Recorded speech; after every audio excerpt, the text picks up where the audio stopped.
Bapak yang disampaikan oleh guru-guru kita dan kepada ibu-ibu yang masih di rumah, Bapak yang berdekatan dengan musola untuk mari kita sama-sama menuju ke musola untuk melaksanakan salat ibadah kita itu tadi boleh mencari ilmu untuk menambah ketawakalan kita kepada Allah Subhanahu wa taala. Dan itu mari kita bermasuk kepada beliau, kami silakan. Assalamualaikum warahmatullahi wabarakatuh. Bismillahirrahmanirrahim. Alhamdulillahirabbil alamin. Allahumma shalli wa sallim wa barik ala sayyidina Muhammadin wa ala alihi wa sahbihi ajma'in, amma ba'du. Yang kami hormati Bapak Amil Mi'in, Bapak Haji Sarpan, Bapak RW, Bapak RT. Ada nggak Pak RT? Oh ada.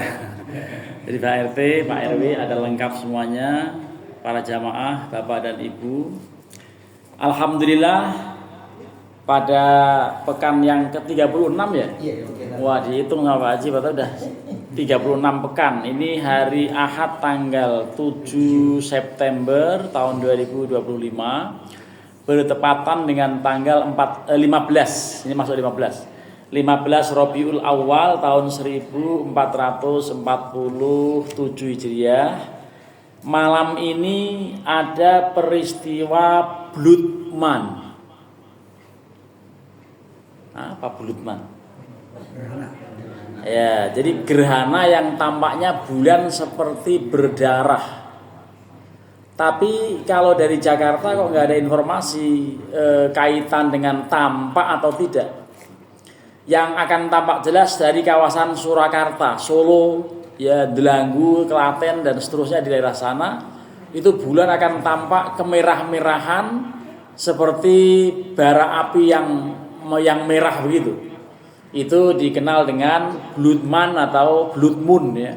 Jadi Blood Moon itu bulan berwarna merah akibat gerhana. Bagi yang mengalami hal itu sebetulnya kita dianjurkan untuk sholat khusuf. Khusuf itu untuk gerhana bulan. Kalau untuk gerhana matahari sholat kusuf. Itu hanya beda huruf K dan huruf Kh. Yang matahari kusuf, tapi kalau yang bulan khusuf itu di dalam kitab fikih disebut dengan sholatul kusufaini. Jadi sholat dua gerhana bulan dan matahari. Ini kalau seandainya di kita juga mengalami hal yang sama, itu sebaiknya nanti kita sholat gerhana. Lah persoalannya apakah ada atau tidak? Ya, dari kita ini tampak seperti begitu atau tidak? Nah, kalau tidak berarti yang mengalami itu saja yang dianjurkan sholat sunnah. Sholat sunat gerhana, dan ini sholat sunat gerhana beda dengan sholat lain. Karena apa? Berdirinya dua kali. Jadi setelah sami Allahu liman hamidah, Rabbana walakal hamdu mil'us samawati wa mil'ul ardi wa mil'u ma syi'ta min syai'in ba'du, lalu membaca Fatihah lagi. Bukannya langsung sujud. Baca Fatihah lagi, baca surat yang agak panjang gitu ya. Syukur-syukur suratnya urutan dengan yang rakaat pertama. Kalau rakaat pertama misalnya hafalan kita terpanjangnya surat Al-Buruj misalnya, nanti berikutnya surat At-Tariq. Berikutnya lagi rakaat bacaan yang ketiga dalam berdiri yang pertama itu surat tadi At-Tariq itu. Tapi nanti yang dua rakaat ya.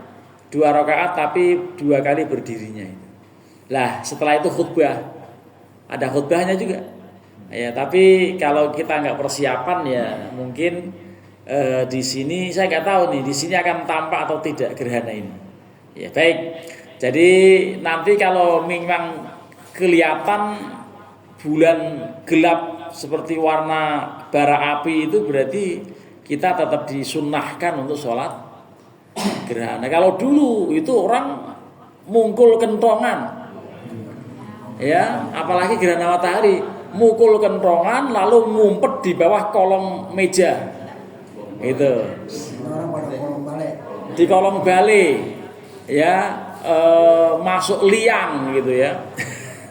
Karena apa? Karena matahari sedang dimakan sama Bathara Kala. Iya, Bathara Kala apa itu? Jadi orang-orang dulu tuh ya aneh-aneh. Karena emang belum belajar fisika, belum belajar ilmu antariksa segala macam yang akhirnya pergerakan orbit bulan matahari itu menimbulkan satu garis yang kalau bersamaan gitu ya tertutup oleh bumi, sebagiannya tidak melihat ya. Padahal sih itu tertutup bagian dari belahan bumi yang sebelah sana. Karena bumi ini bulat kan gitu. Jadi itu belakangan muncul begitu. Lah kalau di zaman Rasulullah SAW tetap kemudian dianjurkan untuk sholat gerhana. Baik, itu informasi awal. Berikutnya kita mau menyampaikan sebagian dari sirah nabawiyah. Sirah itu biografi nabawiyah terkait soal Nabi. Nabi alaihissalatu wassalam lahir pada 12 Rabiul Awal tahun berapa? Tahun gajah orang menyebutkan. Tapi sebetulnya kalau dilihat dari hijriahnya ya kira-kira terjadi 50 tahun sebelum hijriah. Karena Rasulullah alaihissalatu wassalam berdakwah di Makkah selama 10 tahun. Padahal beliau diangkat menjadi nabi ketika usia 40 tahun. Berarti kan 40 tambah 10 50 tahun kan. Setelah itu baru hijrah ke Madinah. Ya, hari lahirnya itu 50 tahun sebelum hijriah. Itu tanggal sudah ada, bulan-bulan Rabiul Awal, Rabiul Tsani, Jumadil Ula, Jumadil Tsaniyah, seterusnya itu sudah ada. Lah itulah malam ini saya akan menyampaikan yang terkenal tahunnya tahun gajah. Dan kita tahu semua kenapa disebut tahun gajah. Karena sedang ada pasukan gajah. Gitu. Jadi orang-orang dulu kalau lahir ya hanya dititeni tanggalnya atau peristiwanya. Pokoknya saya lahir dulu waktu itu Jepang baru sampai. Berarti tahun berapa? 42 gitu kan ya. Itu saya lahir ketika ada proklamasi kemerdekaan. Berarti tahun berapa? 45. Jadi tahunnya kadang-kadang orang dulu tanggal nggak ngerti lagi. Ya tahun berapa aja Pak Amil mungkin jangan-jangan tanggalnya nggak ketahuan. Apalagi orang-orang sepuh dulu nggak tahu tanggal lahirnya gitu. Lah Kanjeng Nabi itu lahir yang kemudian peristiwanya diperingati dengan hari Maulid, di mana-mana sudah mau Mauludan ini. Itu 12 Rabiul Awal 50 tahun sebelum hijrah dan dikenal dengan tahun gajah. Pertanyaannya kenapa disebut dengan tahun gajah? Jawabannya karena ada pasukan gajah mau menghancurkan Ka'bah. Pertanyaan berikutnya, kenapa Ka'bah mau dihancurkan? Kira-kira. Nah, ini pasti ada unsur niat jahat, niat tersembunyi di benak raja bernama Abraha. Agamanya Nasrani. Yang memang dari awal dia punya tempat wisata di Yaman tetapi tidak laku. Lalu dia pikir ini gara-gara di Makkah ada Ka'bah ini. Supaya tempat ini laku, Ka'bah harusnya dihancurkan dulu nanti biar orang pada sini. Jadi dari zaman dahulu yang namanya pariwisata, sektor pariwisata itu menjadi daya tarik tersendiri. Ketika orang-orang warga asing berdatangan, itu visanya bermunculan kan dari zaman dahulu. Itu kemudian punya inisiatif, punya ide konyol untuk menghancurkan, untuk meleburkan Ka'bah, diratakan dengan tanah. Itu niat siapa? Abraha. Niat itu tentu ngomong sama pasukannya kan, ngomong sama rakyatnya. Nah, lambat laun kedengaran orang Makkah. Niat itu, wah orang Makkah kaget dengan niat yang seperti itu, dengan rencana jahat yang akan disampaikan oleh siapa tadi? Raja Abraha. Lah kemudian ada seorang yang bernama Al-Kinani. Siapa Bu? Al-Kinani. Ini di sini ada nggak orang kita dinamanya Kinani? Nggak ada ya?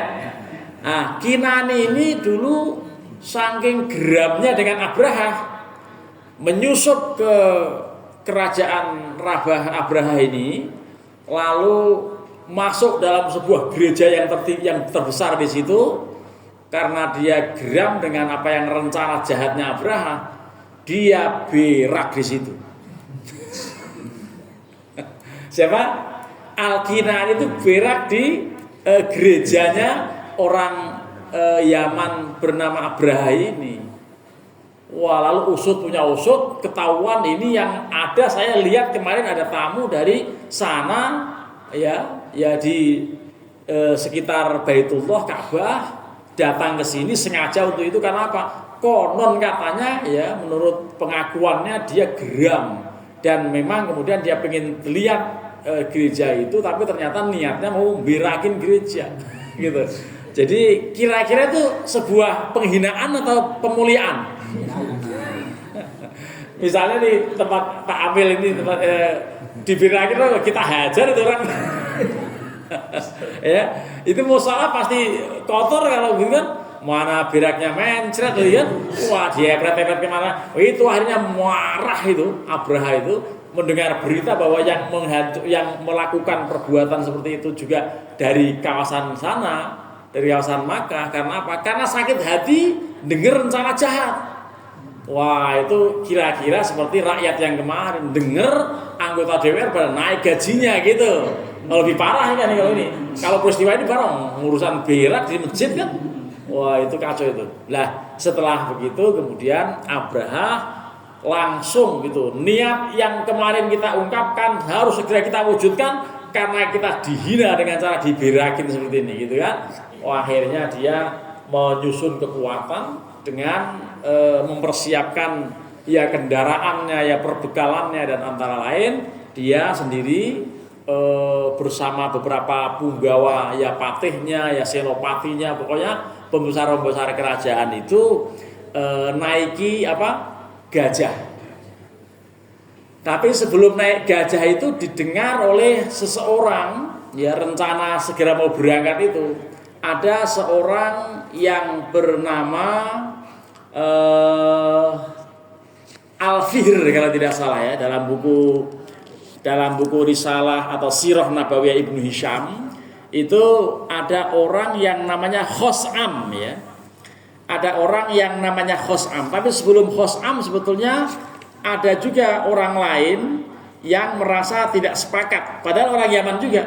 Orang masih di sekeliling kerajaan itu tidak sepakat dengan rencana dia. Maka kemudian nama pertamanya Dzunnafr. Ada orang yang namanya Dzunnafr. Dzunnafr itu ya atau Dzunnafri lah kira gampangnya. Dzunnafri ini mencegah apa niat yang disampaikan siapa? Abraha. Lalu berusaha untuk jangan dilakukan karena bagaimanapun di tempat suci, tempat sejarah lama karena yang mendirikan Nabi Ibrahim bahkan sejak Nabi Adam sudah ada yang namanya Hajar Aswad itu. Lah itulah kemudian Dzunnafri membawa pasukan untuk melawan Abraha, tapi karena emang jauh kekuatannya langsung dikalahkan. Lalu Dzunnafri sendiri pimpinannya sendiri menjadi tawanan perang.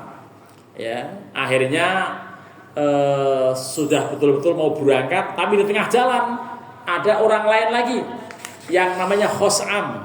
Ini pertama Dzunnafri yang menghalangi Abraha, yang keduanya Khos'am. Itu pun juga akhirnya bisa dikalahkan oleh Abraha karena memang kuat betul itu. Ya pasukannya kuat, niatnya juga kuat gitu. Ya tapi karena memang sangat dahsyat apa yang dia rencanakan. Ya, rencananya itu sangat dahsyat karena apa? Untuk menghancurkan Ka'bah itu kan gak main-main.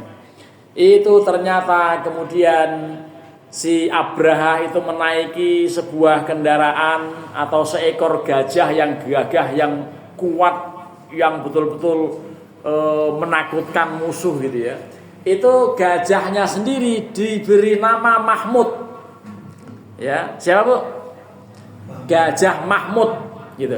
Itu bukan Pak Mahmud, bukan mana enggak ada. Ini Mahmud. Jadi gajahnya ini Mahmud. Tetapi ternyata ketika sudah menjelang masuk ke Makkah, tepatnya di Thaif, ya kawasan bukit sebelum kota Makkah, itu Gajah Mahmud tiba-tiba menderum. Ya, bukan apa menderum, ya ini deprok gitu. Ya, menderum. Lalu kaget juga ini Abraha itu, loh kenapa ini gajah saya kok tiba-tiba menderum? Yang lain juga menderum, yang lain karena pimpinannya ini menderum, deprok, itu akhirnya yang lain-lain pada deprok. Diusahakan untuk biar bangun, tetap aja nggak mau. Tapi kalau dia diarahkan kembali ke Yaman, menuju Makkah, dia langsung berdiri dan langsung jalan. Kemudian kalau diarahkan ke Mekah, derum. Kalau diarahkan ke Yaman, jalan begitu tuh. Berulang kali sampai marahin. Ini ada apa ini? Nah, ternyata ada isyarat. Ini binatang itu lebih tajam. Ya, binatang itu. Karena apa? Waktu sampai di kawasan sebelum Thaif, sebelum masuk kota Makkah itu orang-orang Makkah sudah kebingungan ini. Kita nggak bakal kuat nandingi mereka ini karena kekuatannya luar biasa. Sampai Abdul Muthalib sendiri, siapa beliau? Abdul Muthalib itu kakek Rasulullah yang punya 10 anak. Ketika punya 9, maka dia bernadar kalau nanti anak saya yang ke-10 itu laki-laki, saya akan sembelih dia untuk menjadi persembahan di Ka'bah itu. Tapi ternyata betul yang lahir ke-10 laki-laki. Namanya siapa? Abdullah. Jadi Abdul Muthalib punya anak semuanya laki-laki, termasuk yang terakhir ke-10 itu Abdullah. Di antara yang 10 itu ya ada Al-Abbas yang meninggal waktu perang Uhud. Ada juga yang namanya Abu Lahab. Abu Lahab termasuk anaknya Abdul Muthalib gitu. Lah, itu ketika ternyata dia merasa kewalahan, Abdul Muthalib lalu sambil di bawah multazam itu mengatakan, ya Allah, kami sangat tidak mungkin menghadapi pasukan yang demikian hebatnya ini. Karenanya saya mohon engkaulah yang melindungi kami. Ya, jadi sebelum dia ngomong begitu, udah berhadapan dengan Abraha.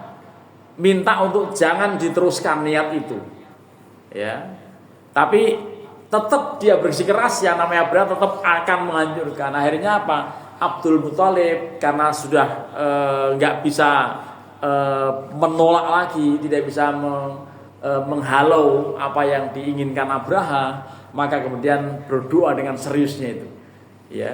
Jadi sebelum dia pergi, saya tidak kuat dan saya akan serahkan pada yang punya gitu. Ya. Jadi Anda silakan berhadapan dengan yang punya gitu.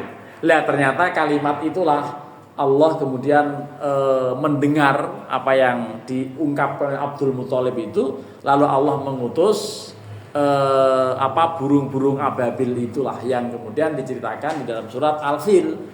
Alam taro kaifa fa'ala rabbuka bi ashabil fil. Kenapa kalian tidak melihat, ya, tidak meneliti, tidak pernah tahu, ya, bagaimana itu cerita burung, ashabil fil.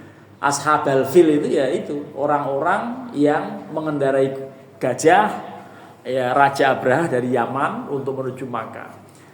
Alam yaj'al kaidahum fi tadlil, bukanlah Allah yang menjadikan kait mereka, menjadikan siasat mereka itu dalam kesesatan.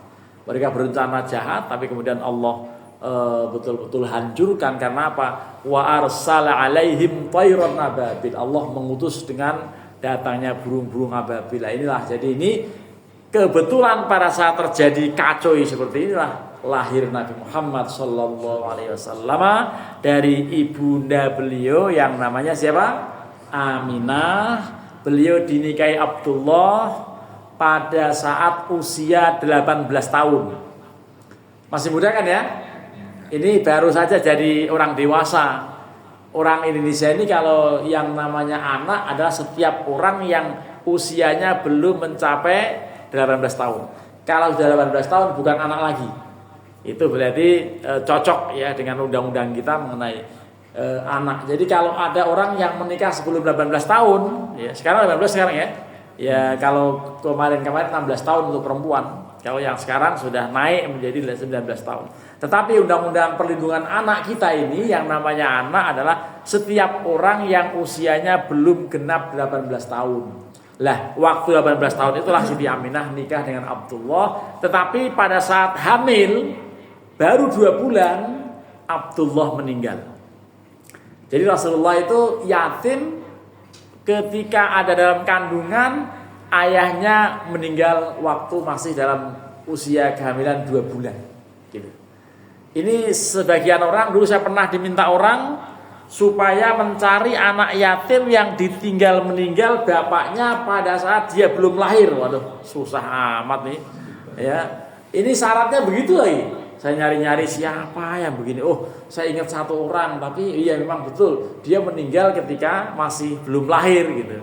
Jadi kalau nyari yatim yang model begini susah. Yang ada nyari yatim yang bukan bapaknya meninggal tapi bapaknya kabur. Karena apa? Karena tergiur janda sebelah gitu. Itu ada kasus begitu ya. Jadi kalau yang begitu ya kan bukan yatim ya. Yatim itu apa? Yang meninggal bapaknya. Nah, kalau cuma kabur ya itu. Tapi dia juga sama juga, sama-sama gak ada yang biayai akhirnya kan, karena dia membiayain yang muda. Bismillah. Nah, peristiwa inilah yang kemudian dikenal dengan tahun gajah karena seperti itu, dan memang ini luar biasa doa Abdul Muthalib gitu ya, berdoa supaya kalian tidak mungkin kami tidak mungkin bisa menjaga ini. Karena mereka kuat sekali. Kami tenaga kami nggak seberapa, tapi kami serahkan pada Engkau yang menjaga ini ya Allah. Serius doa. Nah, orang kalau kepepet seperti itu, doa seperti itu langsung dikabulkan. Jadi dalam keadaan kepepet, doa itu makbul. Siapa yang pernah kepepet makbul? Nabi Musa juga itu. Nabi Musa itu kejar Fir'aun, kalau dia maju ya menyemplung laut, mundur mati. Nah, sudah kepepet ya. Doa itu, ya Allah, Allahumma lakal hamdu wa ilaikal mustaka wa antal musta'an wa la haula wa la quwata illa billah. Oh, itu Allah kemudian memerintahkan untuk itu dilalanya juga pas ada tsunami kata orang-orang. Orang-orang yang gak percaya dengan mukjizat, pas ada tsunami lah, bagaimana saat ada tsunami? Itu padahal dipukul dengan tongkatnya Nabi Musa itu ya. Nah, itulah kemudian terbelah laut itu dalam suasana kepepet. Jadi ibu-ibu bapak kalau misalnya dalam keadaan kepepet betul, itu doa itu kadang-kadang makbulnya di situ, ya. Tapi kalau belum kepepet suka kayak nggak dikabul-kabulkan ya. Iya. Jadi ada orang juga yang diberi ijazah oleh ulama tertentu gitu.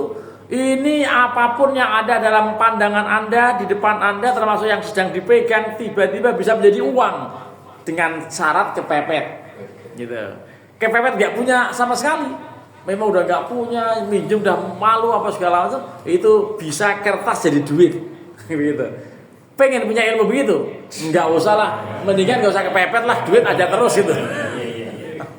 Mendingan duit ada terus itu ya. Jadi kalau sampai kepepet akhirnya berdoa ternyata nggak makbul kan, kita bisa nyalain Gusti Allah itu ya. Jadi kalau sudah kepepet, merasa kepepet itu ternyata belum kepepet kalau gitu. Jadi kalau sudah terdesak betul gitu ya. Nah itulah. Jadi karena Abdul Muthalib merasa terdesak, akhirnya diserahkan pada Allah, dan ketika itu juga itu langit mulai mendung. Ternyata bukan awan, bukan air yang mau turun, itu jumlah burung yang jutaan membawa hijaratan min sijil itu. Itulah Gajah Mahmud gak berani. Ya, begitu dinaikkan atau disuruh jalan mengarah Mekah, dia mundur nggak berani. Tapi disuruh balik ke Yaman langsung jalan gitu. Itulah sampai berulang kali, saat akhirnya dengan begitu kemudian memang diserangnya dari situ. Ketika dia sudah mau, itu belum menyentuh Ka'bah itu, belum berhasil masuk, masih dikeliling Ka'bah itu di daerah Thaif, itu akhirnya betul-betul mereka tidak bisa berkutik dengan perlindungan Allah. Lah di sini kalau Allah sudah melindungi, itu perlindungan apapun ya itu akan terkalahkan. Di dalam satu syair nanti kita teruskan dengan sholawat ya. Wiqayatullahi aghnat an mudha'afatin minad duru'i wa an alim minal utumi ya Rabbi bil Mustafa balil maqasidana waghfir lana ma madha ya wasi'al karami.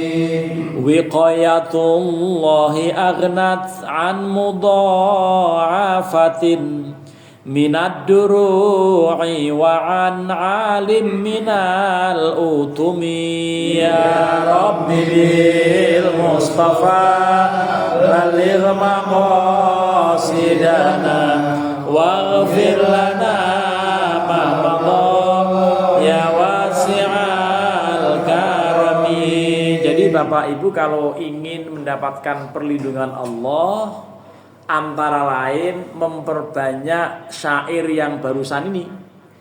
Ya, kalimatnya apa tadi? Wiqayatullahi aghnat an mudha'afatin minad duru'i wa an alim minal utumi.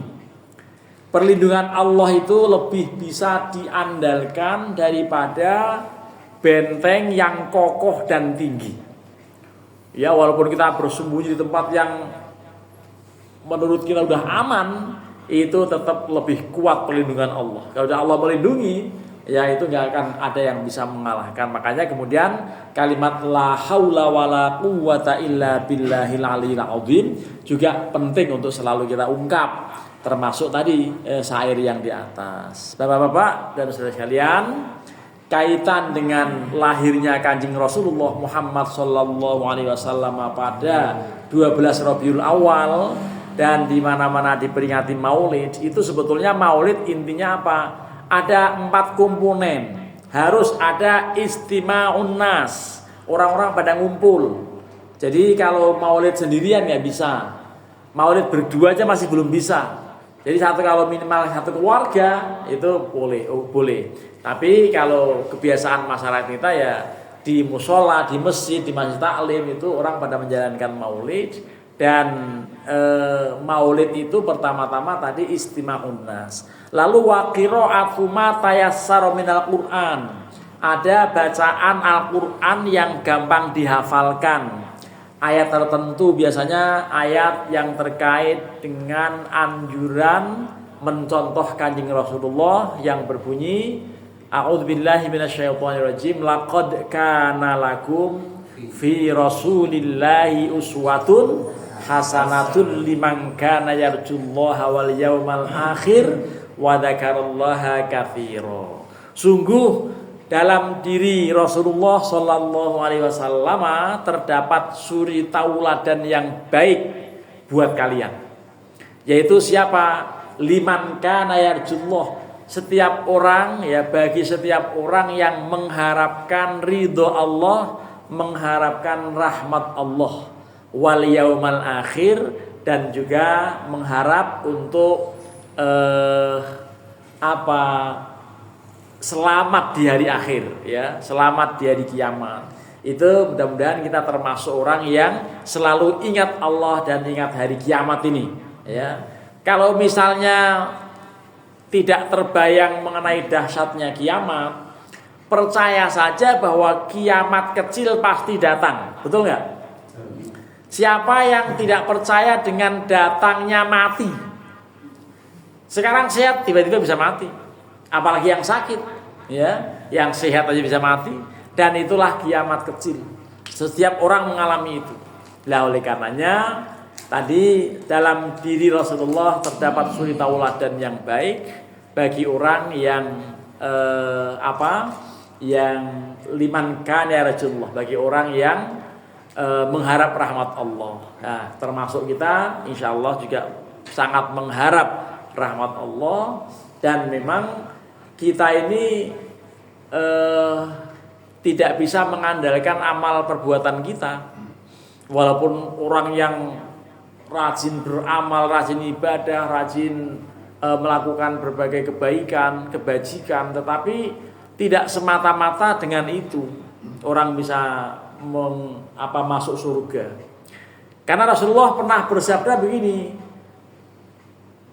wallahi layan ju'ahadukum bi amalikum. Jadi demi Allah kalian tidak pernah akan bisa masuk surga hanya mengandalkan amal perbuatan kalian. Kata Rasulullah. Orang kan kaget digituin. Wala anta ya Rasulullah. Iya termasuk saya. Saya juga nggak akan masuk surga, tidak akan memperoleh kesempatan menuju surga kecuali dengan amal perbuatan saya semata-mata. Lalu beliau mengatakan illa ayyataghammadaniyallahu birrahmah, kecuali Allah mencurahkan rahmatnya kepada saya. Jadi rahmat Allah itu itu di dalam syair termasuk dalam maulid ini dibunyikan sholawatnya begini. Kita baca bersama.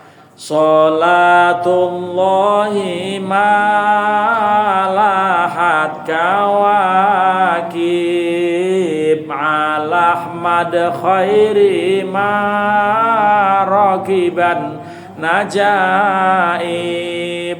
Sholatullahi malahat kawakib ala Ahmad khairi marakiban najaib.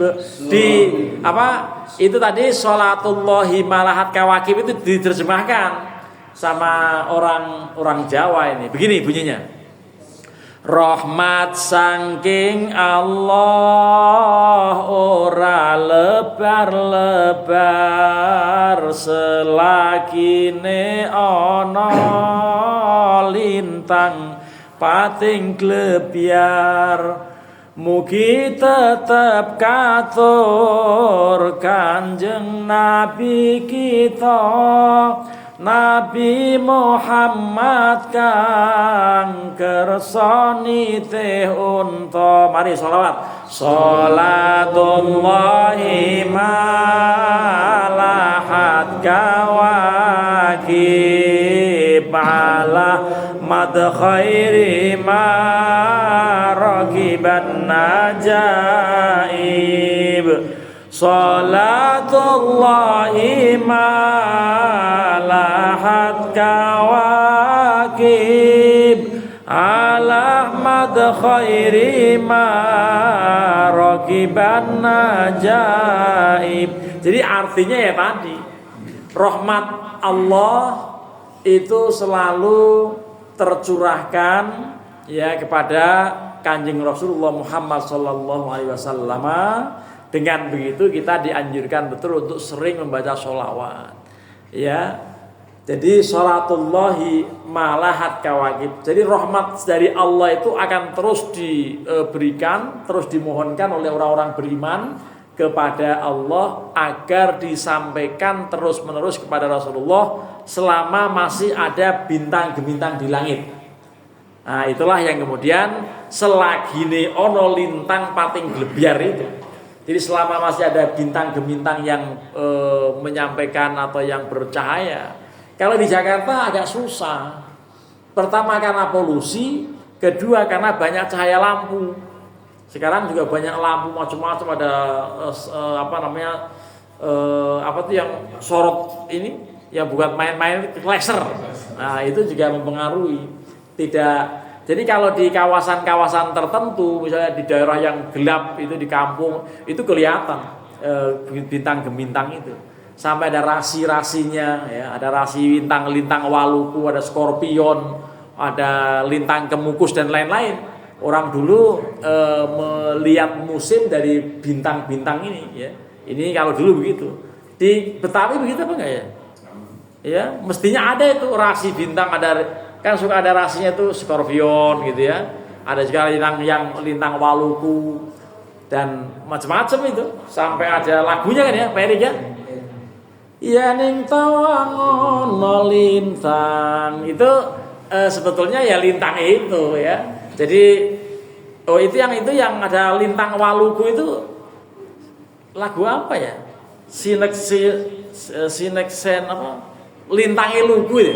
ya, dan seterusnya. Ini bagian dari sirah nabawiyah yang kita sampaikan. Mudah-mudahan kita bisa semakin mengenal Kanjeng Rasulullah Muhammad SAW, termasuk biografi sejarah yang melatar belakangi di mana beliau betul-betul pilihan Allah, dan beliau itu orang yang selalu akan memperoleh rahmat salam, dan karenanya kita wajib untuk selalu membaca sholawat. Ini hitungan biasanya ceramah ini habis maghrib 42 menit, tapi ini 35 menit ini masih sudah habis. Berarti memang mulainya agak telat gitu ya, karena wiridnya kepanjangan barangkali. Mari kita akhiri pengajian kita dengan sama-sama membaca kafaratul majlis. Subhanakallahumma wa bihamdika asyhadu an la ilaha illa anta astaghfiruka wa atubu ilaik. Terima kasih. Wassalamualaikum warahmatullahi wabarakatuh.